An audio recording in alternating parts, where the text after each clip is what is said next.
Yeah.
ولسه جديد واول مره تشوفنا اشترك في القناه وفعل جرس الاشعارات عشان يوصلك كل فيديو جديد بننزله. وطبعا ما تنساش لو عجبك الفيديو تدوس لايك.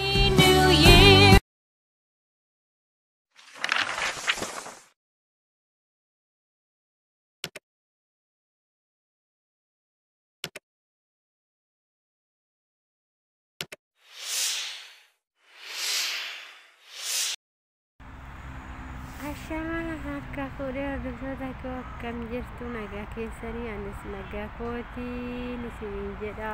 warrallee immoo iddoo bashannanaa tokkotti isiniif deebi'een jira. Iddoon bashannanaa keenyallee kana fakkaata baay'ee namatti tola laalaa itti boora itti bashannanaa isinillee isiniin jedha. Kunooti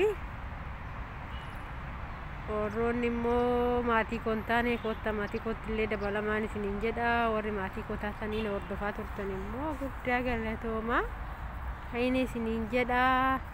kunoo baay'ee namatti tola isa kana fakkaataa iddoon bashannanaa har'asi sinirraa iddoo bashannanaa kana baduu konkootiif immoo dhiifama isin gaafachaa